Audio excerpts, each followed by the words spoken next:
Hi there.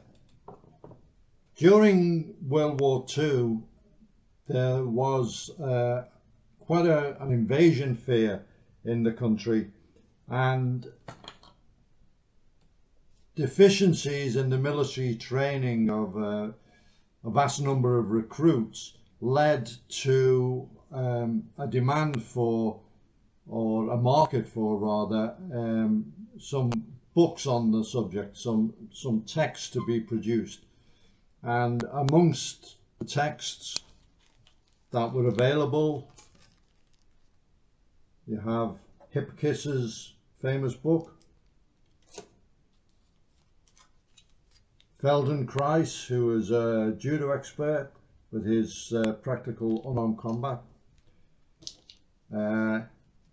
Hartley Leather with his combat without weapons, amongst many others. Of course, the gold standard really was All in Fighting by W.E. Fairbairn, but there were many others, and I've got quite a lot of them in my collection.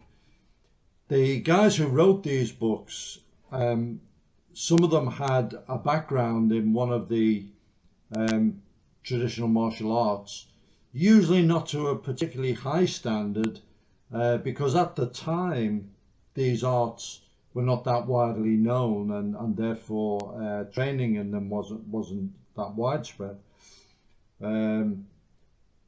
Fairbairn again being the exception, you know, he was a black belt. In Canada, which was at the time part of the British Empire and were drawn into the war, the text that appeared over there was Arwrology, and it's this book.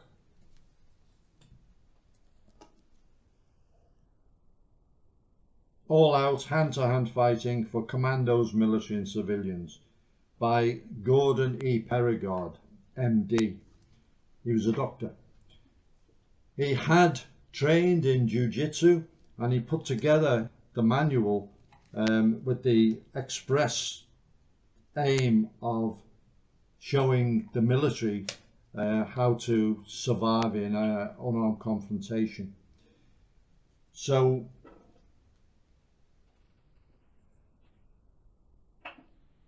what the book covers, I'll just get the contents, is, just bear with me a second, I should have, psychophysical calisthenics and hardening exercises, including how to crawl, silent semi-crawl,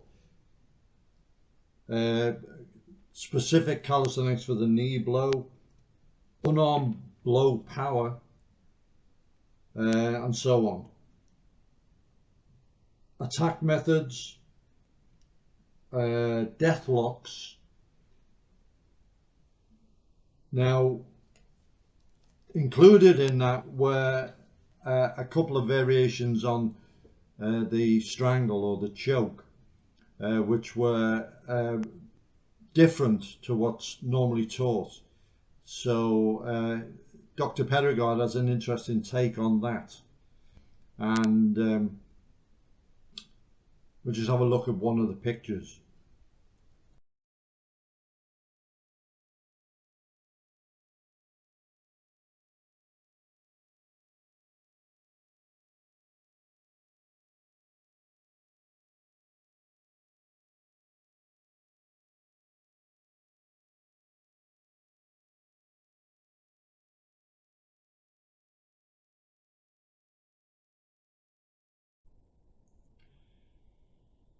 So the book cover has a dagger on it, and it's referred to as the Arwrology dagger. Oh, by the way, I must explain, Arwrology was the term that Gordon Perrigard gave to his system. It's based on a Welsh word.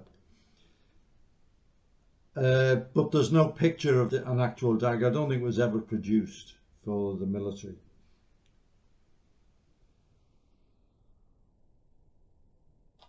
This book, which is a first edition, was very, very kindly given to me by the late Bob Casper, and he put a nice inscription in it for me, and it resides in my safe now with other first editions. It's a treasure.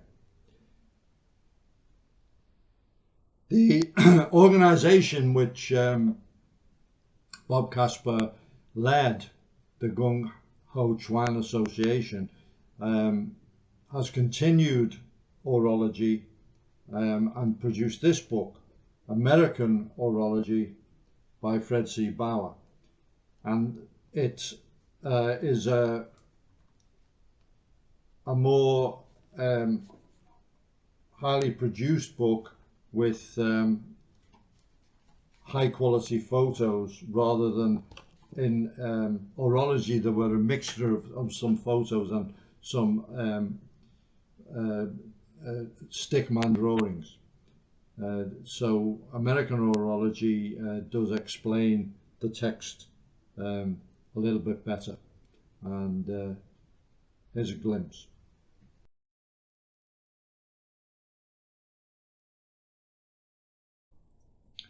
So one of the sections in it, which comes from the original book, is a section on assault trip throws, and I think they're particularly useful. They're explained very well in the newer book, and seem very, very applicable for use. Another section is on the dragon knife.